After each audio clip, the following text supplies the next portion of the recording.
I'm Tom Herbert. I'm a solution consultant here at OpenSpace. It'd be great to get introductions from you both. Simon, if you want to start. Sure, yes. Thanks very much, Herbie. My name is Simon Joss. I'm the project director for KEO across the Samhan district in Riyadh. Thank you very much. And Jason?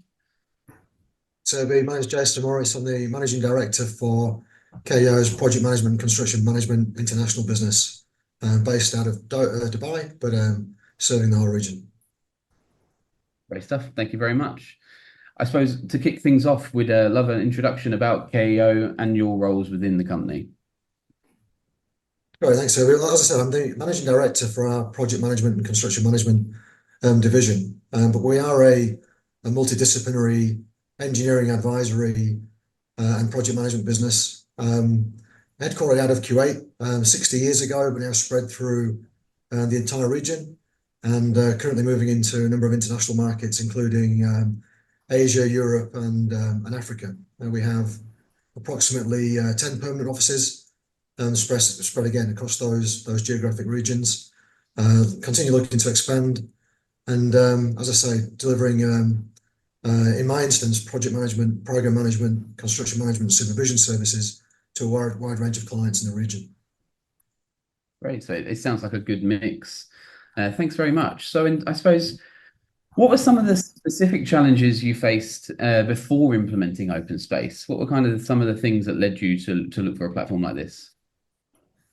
I think that like every provider, service provider, solutions provider, probably globally at the moment, I was going to say in the region, as in the GCC, but I think globally, we're all looking at resource and talent challenges at the moment. So we've been on a wider digital journey within the PMCM division here at KEO. And one of the things that we really wanted to be focused on as we go through that journey is how do we get more for less, for want of a better way of describing it. But how do we get more efficiencies out of our teams on site? And really that's around creating time for them. It became very apparent that whilst teams are challenged in terms of the tasks that they need to perform, they were working longer and longer hours. That leads to performance issues as well as well-being issues, both of which were a big factor in us looking to find solutions whereby we're creating time for our people, and we wanted to make sure that they were working smarter, not harder, and providing, again, time in the days to actually think, so they could actually deliver their services with the professionalism that we know that they bring to the table, but also, and just as importantly, able to leave at a reasonable hour in the afternoon and get home to the families and spend quality time away from the project life as well. No, that sounds great. And that's one of the things I know you work with myself and Sam. It's one of the things we always say is we're always looking for ways for people to be able to get back home to their families sooner, quicker, easier. So what led you to choose OpenSpace? And I suppose, how did that compare to other systems that you considered? Simon introduced me to OpenSpace. So probably a great segue into Simon to describe how that journey really took place. Simon? Yeah, thanks, Jason. Quite simply, I was brought into the project midway through in June of 2023, and it was a sizable project to get to grips with, which we needed to very quickly. It's in excess of 75,000 square meters and over 1,700 men on site. So I used it as an opportunity because I'd been working with OpenSpace in my previous life already, and I'd found it, a bit of a game changer, to be honest. It just allowed, from my perspective, it allowed me to revisit the site without revisiting the site. So 75,000 square meters took me in the region of about a day and a half to capture. It was June in the Middle East, so the heat did take its toll from time to time. And then it allowed me to start to investigate the project and get familiar and be aware of it very, very quickly. This was pretty much the first capture that we commenced with. Now, it doesn't look like much when you see it like this. There's a number of this precast elements that were challenging. The area behind me was the very, very simple area of Zone 3 and Zone 5. And Zone 2 is over at the back here, where you can see the ramp that I alluded to earlier. So anything that was linear was proving to be, fairly simple. But as soon as the contractor entered into Zone 4, which is attached to Zone 1 over at the back, the typical elements were not so typical any longer. But it's amazing, the transformation, which I love seeing the transformation between the 4 months or 5 months even into November, which is kind of mind blowing. Looking at the fact that there was a gap and there are 3 large cranes, and then it takes you to exactly the same location into Zone 4 and Zone 1. So this is Zone 4 leading into Zone 1, which is the elevator lobby. And in the space of 5 months, I just think it's a phenomenal transformation that we've managed to go from pretty much nothing and complications within the precast to a fully operational, full epoxy, clean down. This was the handover mode that we went into with the client to show how clean the site was for the benefit of the contractor. And I think one of the biggest problems we've got maybe I'm not sure if it's the Middle East, but I'll refer to the Middle East as that's our region, is the contractors may see this as a negative. And I tried really hard with the construction management supervision and the contractor, who really took it on board with the snagging and the QA/QC, to see this as a positive, because this was their evidence that each floor, while it didn't exactly give them a contractual handover, it was evidence that no one was allowed to touch this floor on a specific date. So we had a record that on November the 26th, basement 3 was ready for handover. But yeah, it was an amazing way to look at the project from where I'd started in the July to where we'd actually ended up in the November. And towards the end of that, when it came to the handover, there was many benefits from design collaboration, stakeholder collaboration within internal meetings. Rather than referring to the drawings, we were referring to visual impacts and real-time captures. We had a scenario where we were actually taking the ramp away from one of the zones, and we didn't know how that was going to come to fruition. So within one of the conversations in front of the client, I brought up the capture, and we then started to follow it over the preceding sort of 2 or 3 weeks, and they could see how that removal of the ramp and the earthworks and the stockpile had taken place.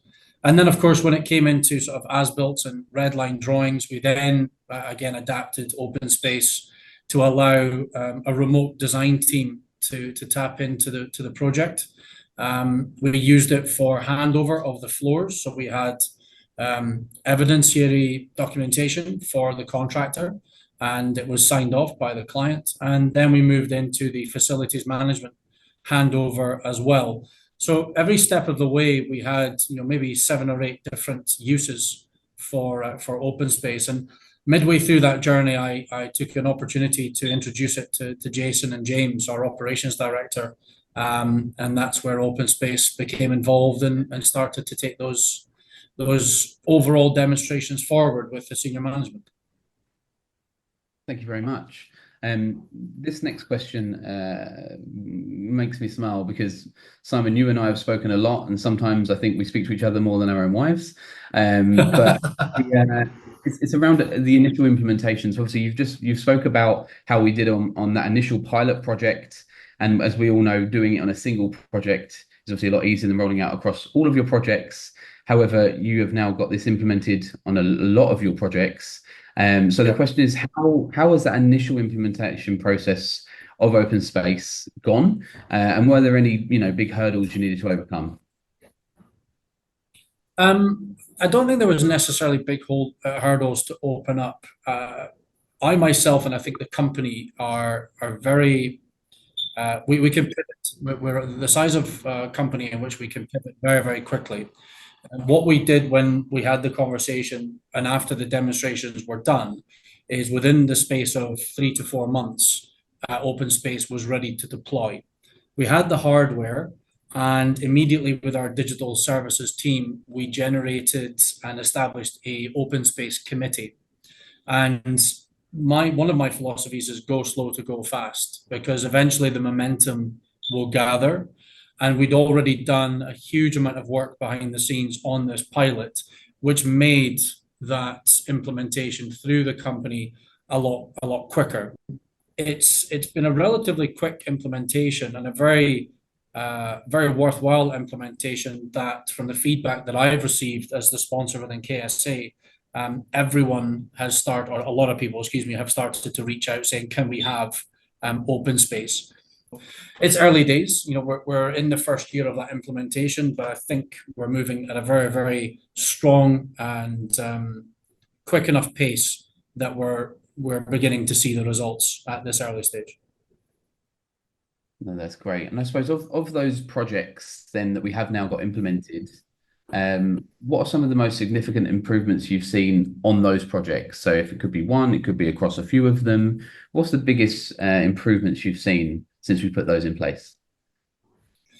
Within the case study project, we implemented it to the construction management and supervision team to benefit them and ultimately benefit ourselves.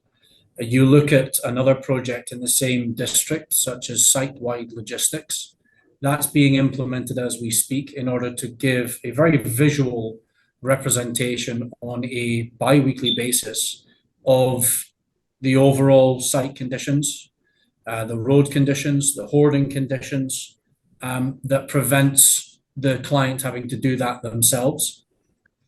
And you then look at banking projects such as the commercial projects that we have in Riyadh. They span over 40 floors, but not every floor is running, is being constructed at the same time. So we're implementing phases. And again, because it's such a vast project, we're offering that visibility to the client. So the client can do comparisons from floor to floor on a week-to-week basis. They can see either from an ad hoc perspective, or we can implement it into a reporting perspective week on week, what that before and afters have been. So that just gives you some, that's just 2 or 3 examples of the reporting aspect and the visual aspect. One of the biggest successes that we had on the case study, which was the Salman car park, was the snagging and handover. We had over 8,000 QA/QC, including snagging, that needed to be closed out within the space of approximately 6 weeks. And thankfully, I'm glad to say that we achieved that. And one of the ways that we were able to achieve that was a coordinated zonal effort, where you have zones, you have floors, and you have discipline. So we were able to take a handover team and download the relevant reports based on the zones, based on the floors, and based on the disciplines that allowed the contractor and allowed the construction management team to attack those QA/QC records in a specific manner. And they moved from each of the zones, and they moved from each of the floors. And we were able to create a 6-week window with a programmed effort, and it meant that there wasn't a sporadic attack on those 8,000 QA/QC records. So it creates a huge amount of efficiency within such a large 75,000 square meter project. Fantastic. So I suppose if I flip that over, were there any unexpected benefits or surprising results from using OpenSpace? Was there anything that kind of caught you off guard in a good way? Probably. I think the snagging was probably the first one, because that wasn't the original intention. The intention, as I said, was to familiarize. It was to showcase and advocate the visibility inside the client offices on how the project was being handled. It was originally attempting to reduce the time spent on our 16 folders of weekly reports, in which we could expedite the photo report. So the photo report originally was taking at least 2 construction managers a full day to walk the site, to take the photographs in a traditional manner on phones or tablets, to then retreat to the site office and spend another half a day, if not more, preparing that report on a typical PowerPoint presentation, to then issue that to the client for their comments. Instead, it was taking in the region of 4 hours for 2 construction managers to fully walk the site, 3 floors each, and the report maybe took an extra couple of hours to tidy up. So we were saving, about 8 to 10 man hours just on the progress report itself. And of course, one of the best tools is the reveal mode, where the asset management and facilities management in particular are able to walk across the site itself, and they can look above the ceilings.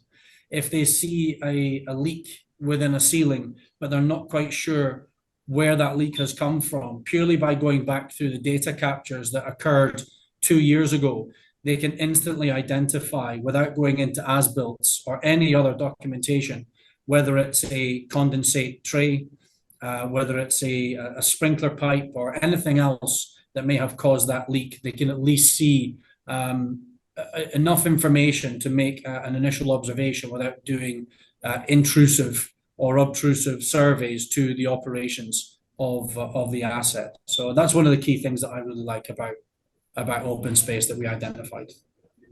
Image, it usually always comes back to images. This is what I hear from most of our customers. We've kind of turned that process around, rather than, as you say, starting with a piece of paper or a document and then attaching a picture for reference. If we start with that image, everything becomes much clearer. And we hear that a lot.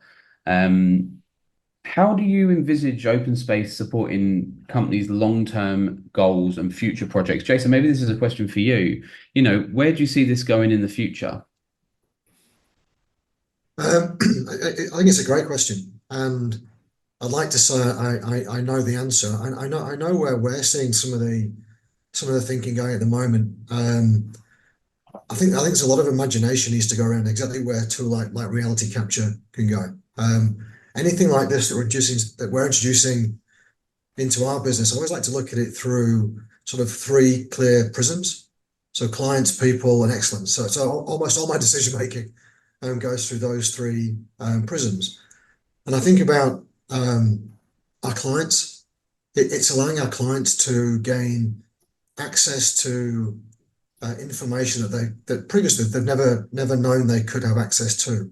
It allows them to make decisions in a way that they've never made decisions before, certainly in a timely manner that they've never been able to do before. So I think that there's a huge amount there around how a tool like OpenSpace is sort of hardwired into the communication plans in how projects and programs are delivered, of something similar to OpenSpace, right? Because I've been involved in doing this for a long time. Projects fail because decisions don't get made. People talk about communications and all the rest of it, and yes, poor communications always fits into that. But projects fail because decisions aren't made, and that's why they go late. That's why they go over budget. And then into excellence. I think Simon's talked a lot about the excellence that it's bringing to the accuracy of data. You're taking away the sort of the human memory side. I think a lot of people will attend a meeting, everybody's been at the same place at the same time, has a slightly different memory about what they saw.